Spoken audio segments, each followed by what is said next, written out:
러시아의 데므노 톨스토이는 이렇게 말했습니다. 사람은 빵을 먹고 사는 것이 아니라 사랑을 먹고 산다라고 이야기했습니다. 여러 말을 했지만 죄송합니다. 사랑에 관련해서 이런 말을 했습니다.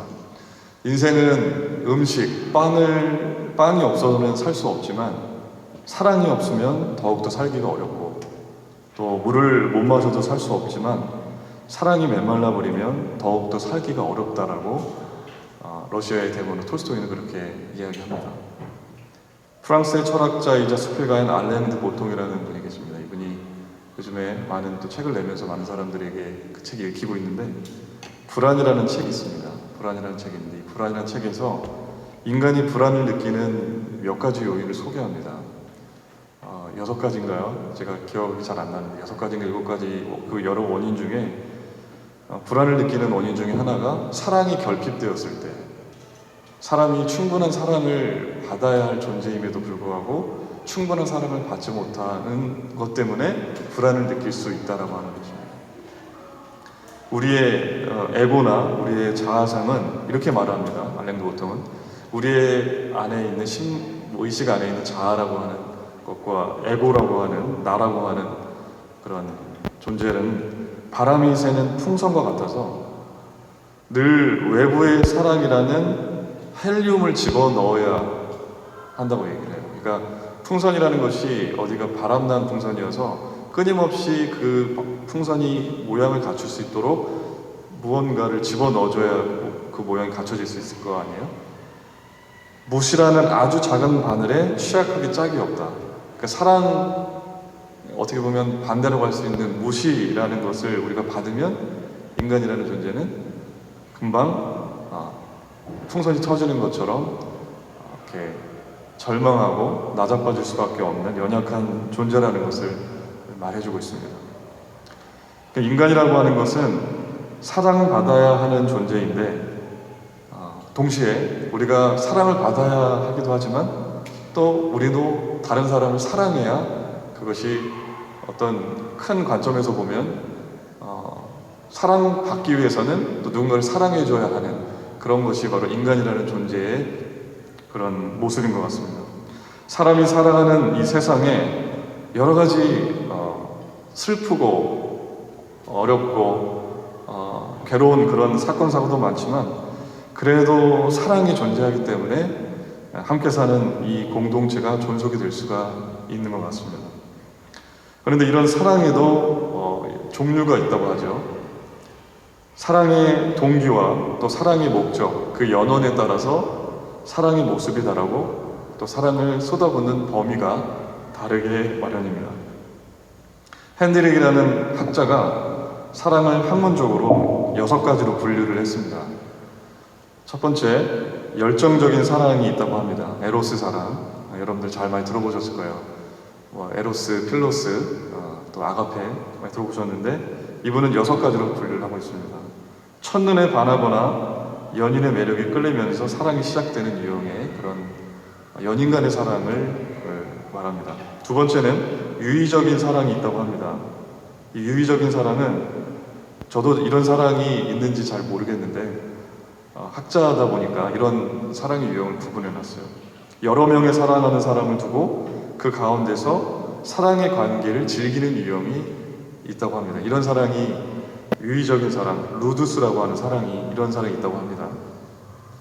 세 번째 유형의 사랑은 동료적인 그런 동료 간에 이루어지는 스토게의 사랑이라는, 스토게라고 하는 그런 사랑입니다. 처음에는 형제자매나 또 놀이친구 같은 관계에서 시간이 흐르면서 서서히 무르익어가는 그런 사랑의 감정을 뜻하는 고대 그리스 스토르게이에서 열언된 그런 사랑입니다. 서서히 무르익어가는 그런 편안한 친밀감을 서로에게 느끼는 그런 사랑의 유형입니다. 네 번째는 논리적인 사랑이라고 합니다. 이런 사랑이 있다고 합니다. 프레그마라고 하는 사랑인데, 자신에게 가장 잘 어울리는 그런 연인을, 배우자를 구하고 두 사람의 관계가 잘 어울리는가에 관심이 있는 것은 사랑이라고 합니다.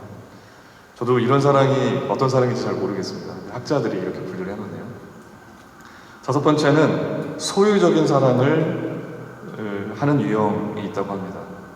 이런 사랑을 하는 사람들은 질투와 소유욕이 강하고 애인에 대한 사랑에 사로잡혀 있고 사랑하는 사람에게 의존적인, 그러니까 자신이 사랑하는 사람이 없다고 한다면 자신의 삶이 완전히 망가질 수 있는, 그 사람에게 모든 것을 의탁하는 그런 사랑인데 약간 불완전한 사랑이라고 볼 수가 있겠습니다.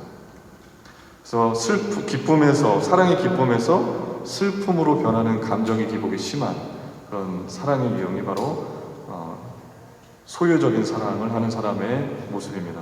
마지막으로 우리가 잘 알고 있는, 많이 들어 알고 있는 사랑의 유형 중에 이타적인 사랑인 아가페 사랑이라는 것이 있습니다. 이 사랑은 무조건적으로 배려하고 제공하고 나 중심적인 사랑이 아니라 다른 사람을 생각하는, 먼저 생각하는 타인 중심적인 그런 사랑의 방식입니다. 나를 내어주는 것이 사랑이라고 생각하는 유형의 사랑입니다. 아무런 조건 없이 상대에게 사랑을 주어야 한다고 생각을 합니다. 여러분, 가장 성숙한 사랑은 어떤 사랑이겠습니까? 앞에서 나열한 6가지 사랑 중에 가장 성숙한 사랑은 아가페 사랑, 나를 내어주는 사랑이 가장 고귀하고 성숙한 사랑이라고 볼 수 있습니다.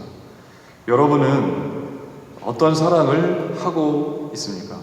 여러분의 가족과 또 여러분의 친구들과 또 여러분의 직장 동료들과 여러분이 맺고 있는 인간관계 안에서 여러분은 어떤 사랑의 방식을 추구하면서 살아가고 있습니까?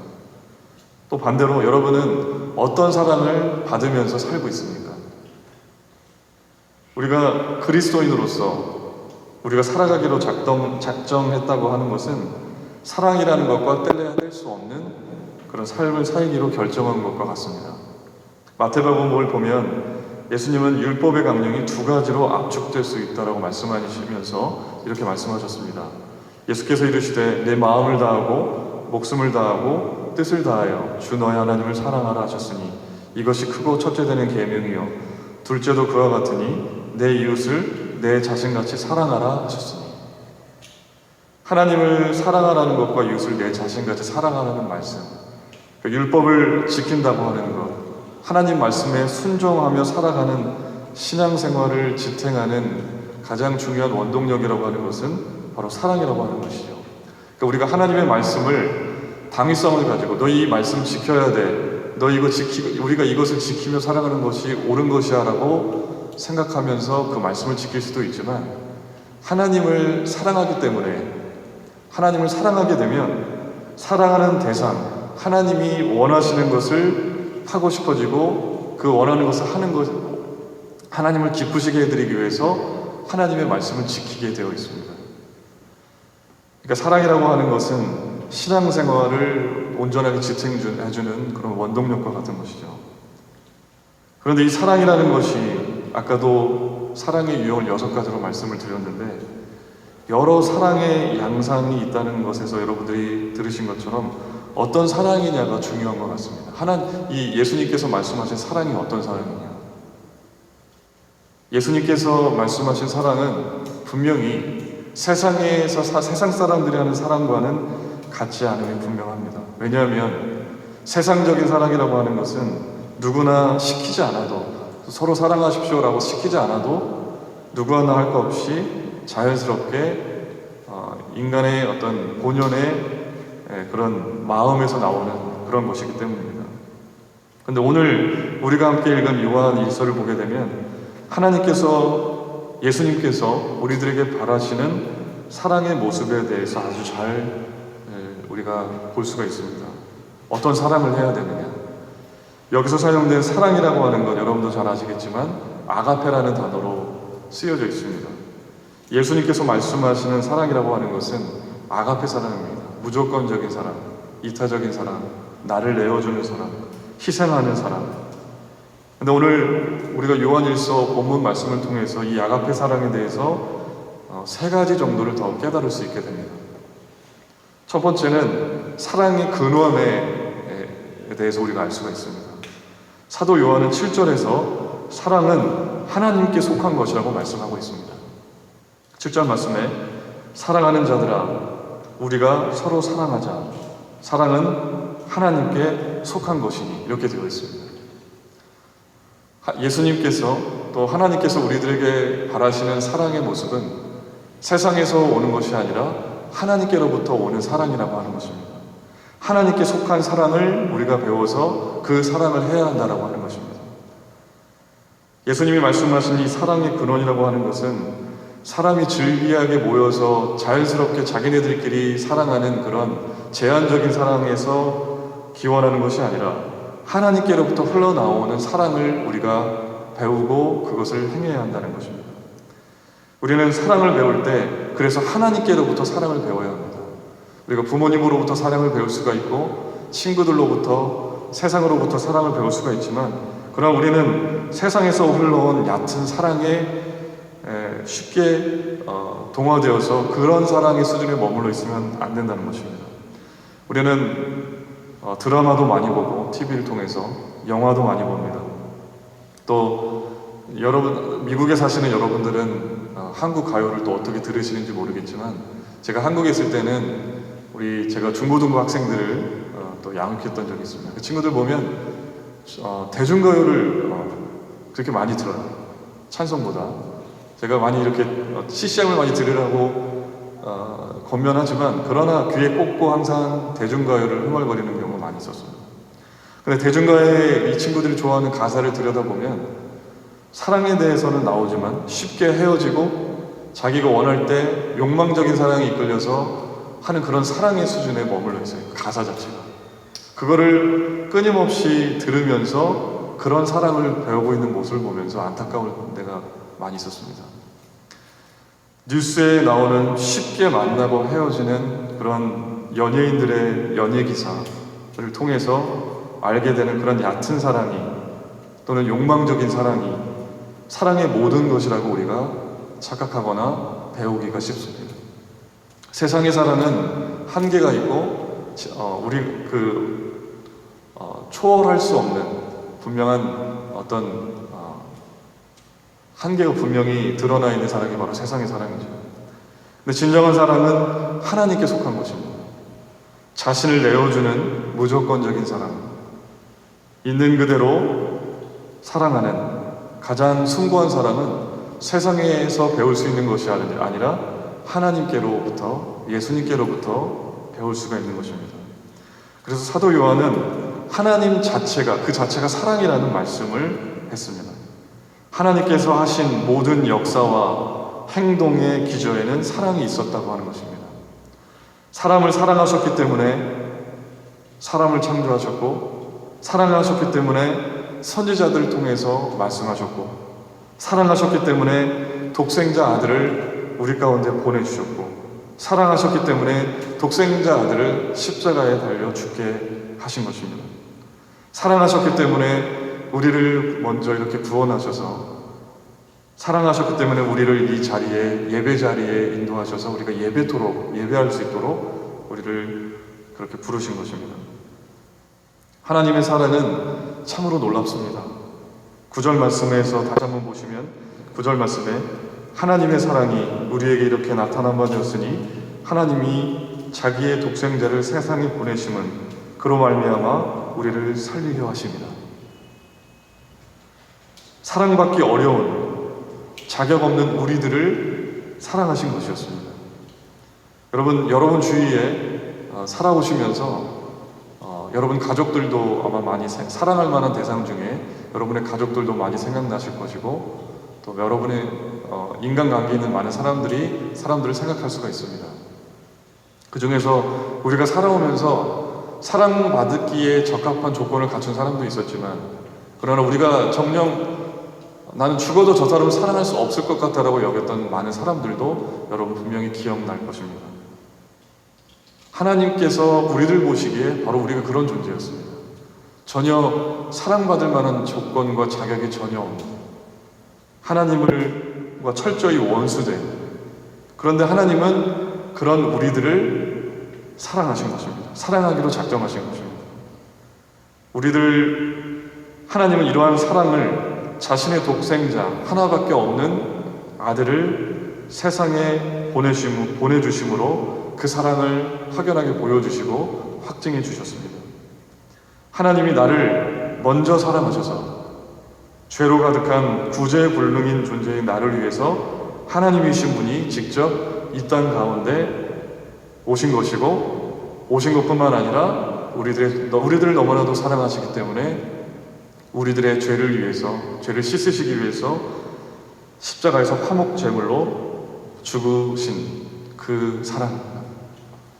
사도 요한은 이런 큰 사랑을 받아서 하나님 사랑을 이웃들에게 베풀며 사는 사람들이 하나님으로부터 난 사람이라고 이야기합니다. 그렇게 사랑하는 것이 하나님을 아는 것이라고 말합니다. 내가 구원받았고 내가 죄사함 받았고 하나님의 그 크신 사랑을 깨닫게 되었습니다. 그 크신 사랑을 알기 때문에 다른 사람을 그 하나님의 사랑으로 사랑하는 것, 그렇게 사랑하는 사람이 바로 하나님께로부터 난 사람이고 하나님을 진정으로 아는 사람이라고 하는 것입니다. 하나님의 말할 수 없는 은혜와 사랑으로 독생자를 주시기까지 사랑하신 그 사랑과 은혜가 우리 마음속에 부어져서 거듭나서 새 사람이 되면 이 사랑을 깨닫게 되고 이 사랑이 우리들 가운데 충만하게 되면 이 사랑을 베풀게 됩니다. 내 노력과 내 열심으로 하는 사랑이라기보다 하나님이 우리들을 향하신 사랑이 우리들 마음속에 확실하고 충만하기 때문에 흘러넘치는 사랑, 그 사랑으로 다른 사람들을 사랑하고 그 사랑을 끼치는 것입니다.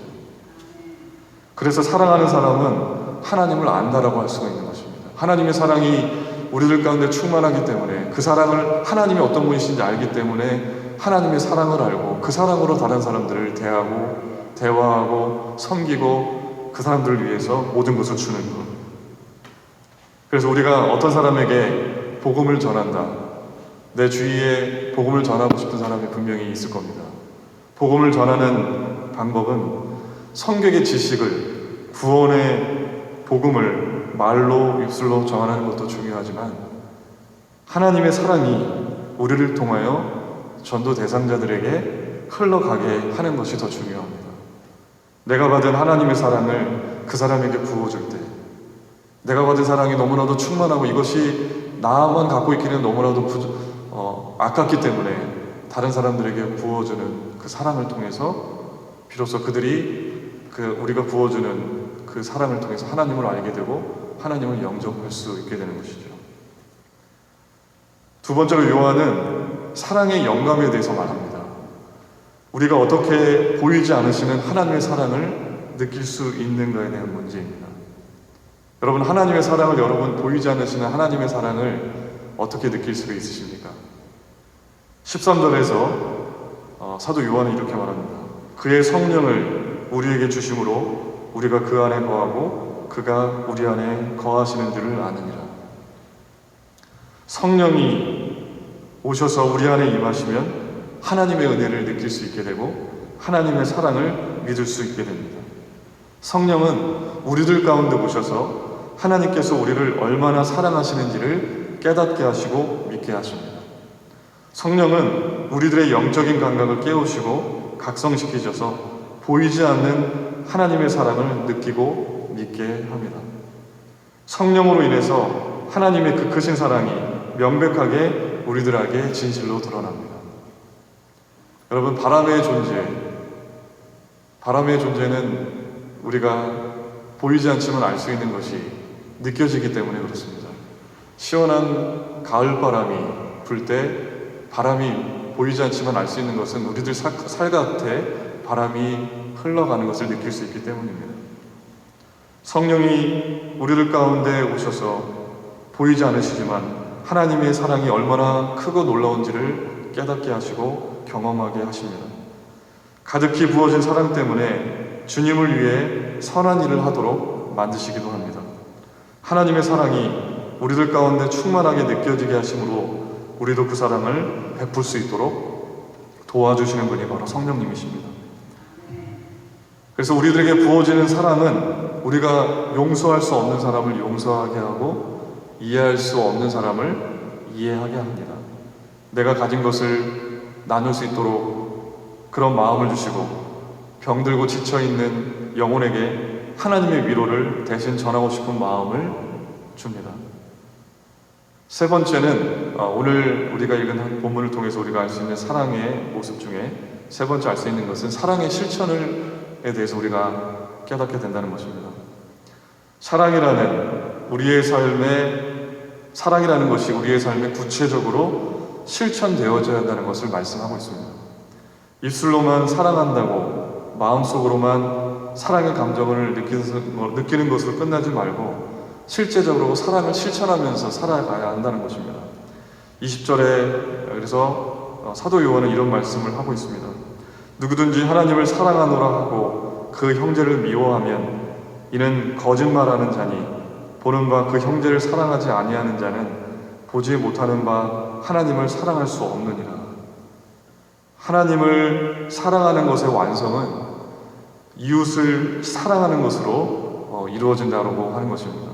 우리가 하나님을 끝까지 사랑한다고 하는 것은 나의 인간관계 안에 있는 그런 모든 사람들, 끝까지 인간관계의 끈을 놓지 않고 내가 이해할 수 없을 것 같고 용서할 수 없을 것 같고 저주하고 싶은, 끝까지 미워하고 싶은, 만나고 싶지 않은 그 사람, 그러나 언젠가는 또다시 만날 수밖에 없는 그 사람을, 그런 사람이 있다고 할지라도 그런 모든 사람들을 관계의 끈을 놓지 않고 내가 사랑할 대상으로 만들어가고 그 사람에게 사랑을 부어줘야 하는 그런 사랑의 실천이 우리들에게 필요하다고 하는 것이죠. 여러분, 소명장로교회 홈페이지 한번 들어가 보셨습니까? 들어가 보시면 교회 표어가 이렇게 나타나 있습니다. 일어나 빛을 발하라, 이렇게 되어 있습니다. 이사야의 말씀이죠. 빛을 발하기 위해서, 우리가 세상 가운데, 어두운 세상 가운데 빛을 발하기 위해서 할 수 있는 것이 무엇이 있습니까? 여러 가지가 있을 겁니다. 그러나 빛을 발하기 위해서 정말 사랑이 메마르고 왜곡되어져 가는 이 시대에 필요한 것은 세상의 사랑과 같지 않은 고결하고 아름다운 주님의 사랑을 우리가 세상 가운데 보여주고 실천하는 것일 것입니다. 정말 세상과 같지 않은 하나님의 그 진짜 사랑을 상실하고 욕망적인 사랑만을 덧없이 쫓아 살아가는 사람들에게 진짜 사랑인 아가페 사랑을, 하나님의 사랑을 보여줄 때 우리는 이 세상 가운데 빛을 발할 수 있을 것입니다. 하나님이 베풀어 주신 이 사랑을 전하기 위해서 사람들에게 많은 것을 베풀고 섬기는 것입니다. 여러분, 사랑에는 분명히 힘이 있습니다. 사랑은 사람에게 희망을 주고, 사랑은 절망 속에 있는 사람을 일으켜 세우는 힘이 있습니다. 하나님께서 우리들을 그렇게 사랑을 부어주셨기 때문에 우리가 희망 가운데 또 소망 가운데 이렇게 살아가고 있는 것을 여러분, 우리가 보고 있지 않습니까? 세계적인 스테디셀러 영혼을 위한 닭고기 수프라는 그런 책이 있습니다. 그 책에 보면 하나의 여러 가지 이야기가 있지만 한 가지 이야기를 보고 제가 큰 감동을 받은 적이 있습니다. 미국의 한 사회학과 교수가 학생들에게 과제를 냈습니다. 볼티모어의 유명한 빈민가에 사는 청소년 200명의 생활 환경을 조사하겠습니다. 그리고 그들의 미래에 대한 평가서를 내라고 학생들에게 시켰습니다. 학생들의 평가는 동일했습니다. 한 문장으로 말하면 이런 평가였습니다. 이들에게는 절대로 미래가 없다. 기회가 주어지지 않았기 때문이다. 빈민가에 살았기 때문에 교육 환경도 열악하고 또 여러 가지 성공하기 어려운 그런 조건에 있던 학생들이었기 때문에 그 뒤 25년이 지났습니다. 다른 교수가 이 연구 결과, 25년 전에 행했던 이 연구 결과에 흥미를 느꼈습니다. 그래서 제자들에게 과제를 냈습니다. 25년 전에 청소년들이 지금 어떻게 살고 있는지 조사하라는 것이었습니다. 그 결과 놀라운 사실이 밝혀졌습니다. 사망하거나 이사를 간 20명을 뺀 180명 가운데 176명이 성공적인 인생을 살고 있었습니다. 예상했던 것과는 전혀 다르게 변호사, 의사, 사업가 등 상류층 인사들도 다수였다고 합니다. 교수는 추가로 성공한 원인을 알아보라고 했고 학생들은 한 가지로 대답을 했습니다.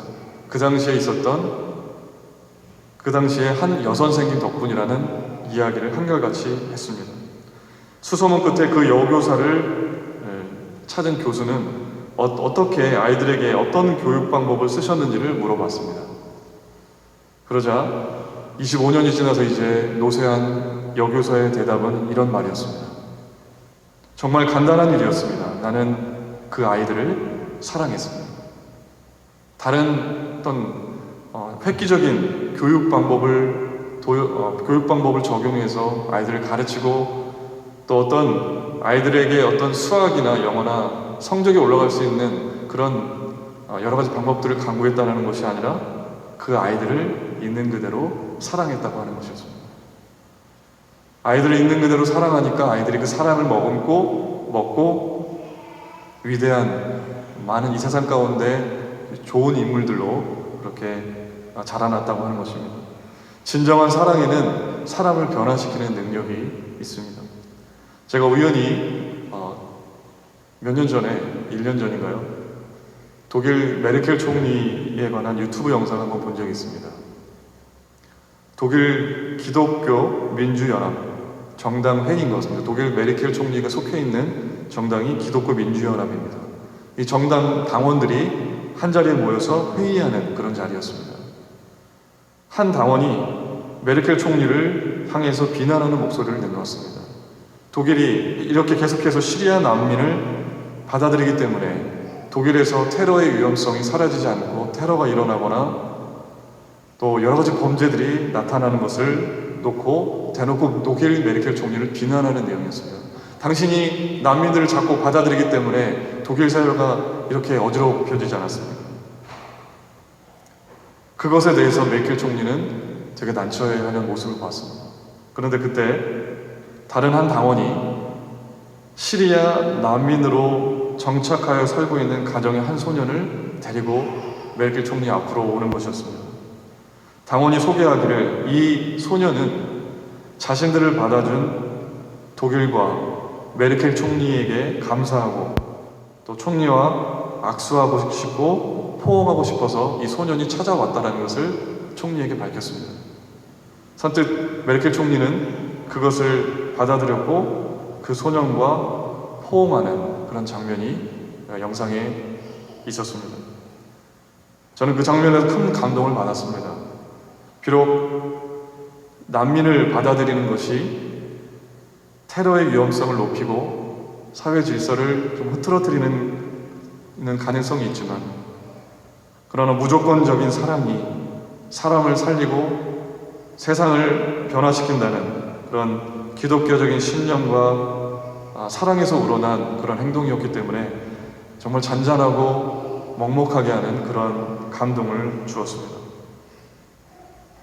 주는 나의 피난처라는 책을 쓴 코르텐붐 여사라는 분이 계십니다. 이분은 2차 세계대전이 끝나고 많은 사람들에게 용서의 복음을 전했던 분이셨습니다.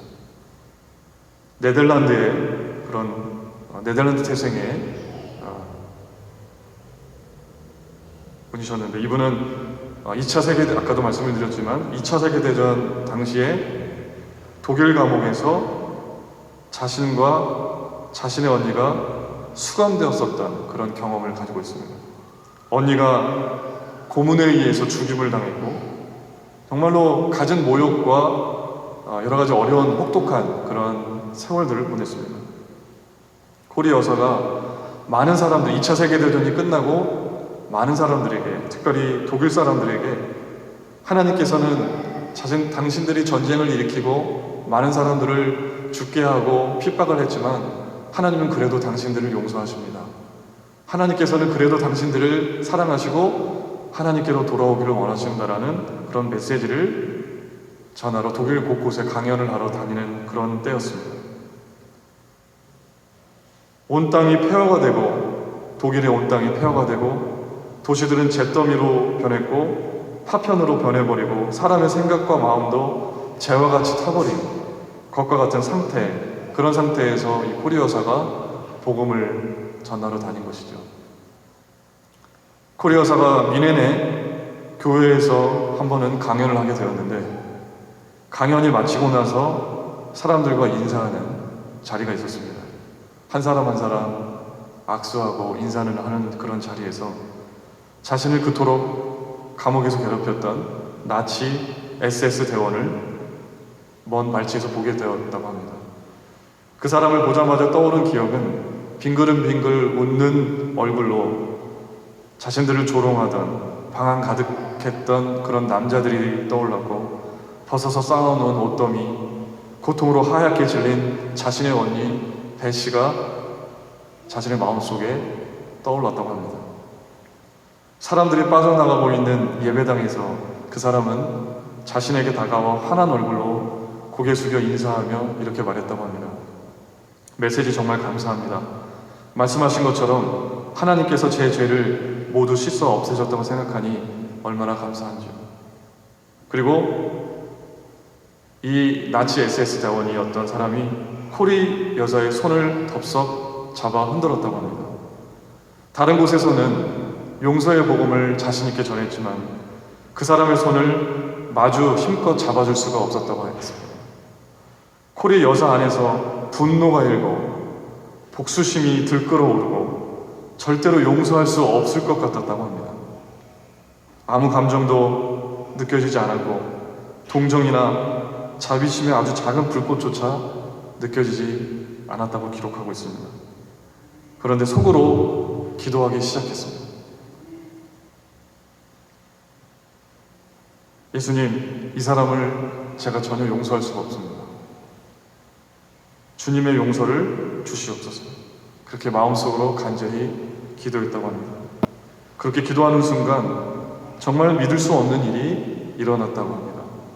코리 여사 어깨에서 팔 그리고 손을 거쳐서 무언가가 흘러 그에게로 전해지는 것이 느껴졌고, 자신의 마음으로는 사랑할 수 없지만 본인으로서는 어찌할 수 없는 압도적인 사랑이 솟구쳐 들어오게 됐고, 결국 그 사람을 진정으로 용서할 수 있게 되었다고 하는 내용입니다. 저희 고모부도 목회를 하고 계십니다.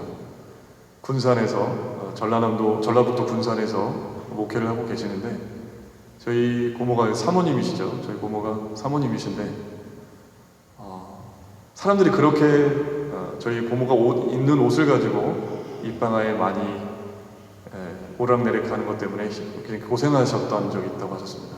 한 사람이, 다른 사람도 아니고 한 사람이 이렇게 고모를 되게 힘들게 하는, 고모를 어디 가서 험담을 하고, 교인인데도 왜 저렇게 행동하는지, 왜 저런 옷을 입는지 하나하나 꼬투리를 잡고 고모를 힘들게 했던 적이 있었다고 합니다.